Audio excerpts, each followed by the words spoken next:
Саламатсыңар менин сүйүктүү досторум. Жакшы эс алып жай турдуңарбы? Достор, бүгүн 5 март кандай күн?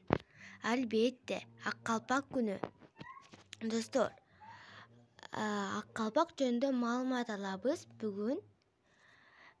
Мен силерге ушул турган оймолуу ак калпак жөнүндө маалымат беремин. Анда эмесе мени кунт коюп уккула. 5 март ак калпак күнү.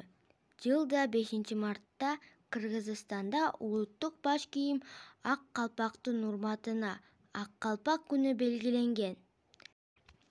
Бул күн Жогорку Кеңештин 2016-жылдын 29-июнундагы улуттук баш кийиминин маанисин сактоо жана сыйлоо, улуттук салтты колдоо жана элдин кыргыз маданиятына болгон сыймыктануу сезимдерин ойготуу максатында кабыл алынган. Ак калпак күнү официалдуу эмес түрдө 2011-жылы майрамдала баштаган. Күндү белгилөөнүн инициатору катары режиссер Рысбек Жабиров болгон. Анын сөзү боюнча, ак калпак улуттук символ катары кийин муундар тарабынан унутта калбаш керек. Ошондуктан ал өзүнүн майрамдык датасына ээ болуш керек деген ойлорун билдирген.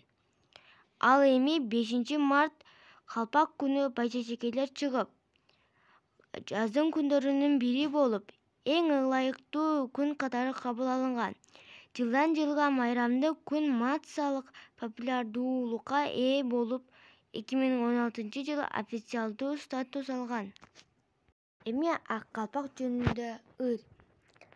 Балпай шыпаталар бакай калпак кийишкен, түрлөп күркүн чыгарып, ууз энелер тигишкен. Ак кар жааса тоолордо бийиктигин билдирет. Калпак кийген атанын ыйыктыгын билдирет. Кылым келет күндү айдарытып, кыргыз элдин акыл ээсин байытып. Манас